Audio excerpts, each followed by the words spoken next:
I'm Teisha Bader with the JBS News Update for Tuesday, December the 1st, 2015.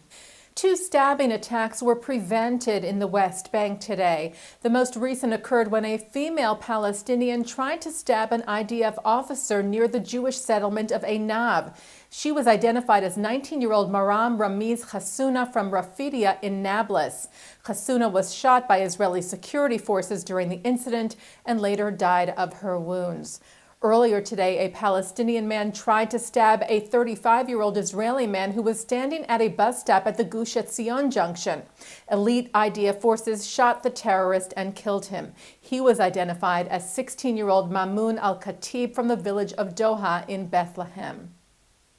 Also, 2 Palestinian women were arrested when they were found to be carrying knives in 2 separate incidents at checkpoints in the West Bank.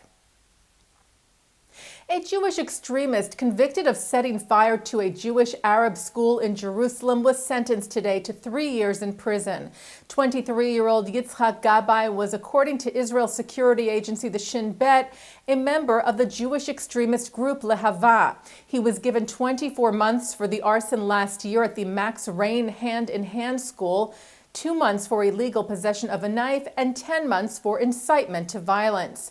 2 other Lehava members involved in the school attack, brothers 20-year-old Shlomo Rachamim Twito and 18-year-old Nachman Twito, were sentenced to punishments of 2 years and 2.5 years in prison, respectively, earlier this year.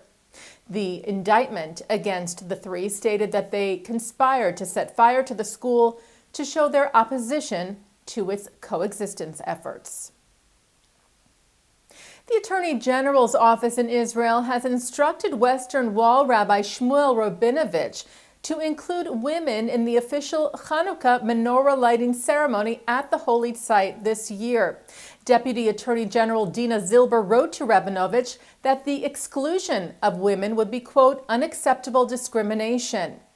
This follows women's groups pushing for the participation of women, including the Center for Women's Justice, who sent letters to the Attorney General's office asking for their involvement, and Women of the Wall, who advocate for women's rights to pray at the site. They had launched a public campaign to include women at the annual lighting ceremony. The group's leader, Anat Hoffman, said it was symbolic that the group should, quote, be the match that lights the flame of the first candle that a woman lights at the National Hanukkah ceremony at the Western Wall. Hoffman said it doesn't matter which woman is chosen for this great honor. She will stand on the shoulders of the Women of the Wall, who have been campaigning for 27 years to achieve freedom and equality for women at the Western Wall. The Jewish Daily Forward reports that a historic synagogue in Australia was vandalized. The Broken Hill Synagogue is located in the outback mining city of Broken Hill. It was discovered defaced with Nazi and Islamic symbols yesterday, which was its 105th anniversary. The vandalism was found by the curator of the synagogue, Margaret Price, who said she was greatly dismayed at the incident. Police were investigating. Israel and Jordan are taking further steps to advance a plan to build a water-carrying canal from the Red Sea to the Dead Sea. The Red Dead Pipeline, as it is referred to, will help replenish the Dead Sea and also provide drinking water to Israelis, Jordanians, and Palestinians. Yesterday, Israeli Interior Minister Silvan Shalom and Jordanian Water Minister Hazim Nasser announced the release of the $800 million international tender for a company to construct the canal and operate it for 25 years. Shalom said the step to save the Dead Sea was a historic one and that the joint tender was proof of the cooperation between the 2 countries. He said this is an exceptional environmental and diplomatic achievement that testifies more than anything to the fertile cooperation between the 2 countries, Israel and Jordan. And looking now at our programming for tonight, Tuesday, December the 1st, More from the 2015 Jewish Federation of North America's General Assembly from Washington, with at 7 o'clock former Canadian Justice Minister Irwin Cotler and President of the ZOA Mort Klein, who addressed the challenges facing Israel.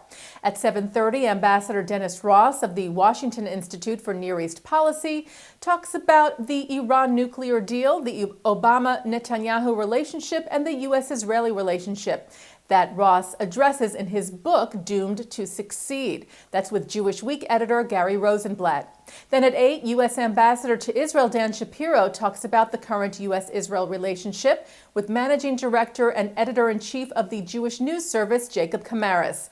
At 10, a look at the upcoming 2016 presidential elections with Matthew Brooks, the executive director of the Republican Jewish Coalition, and Greg Rosenbaum, the chairman of the National Jewish Democratic Council. That's with Max Neuberger of the Jewish Insider.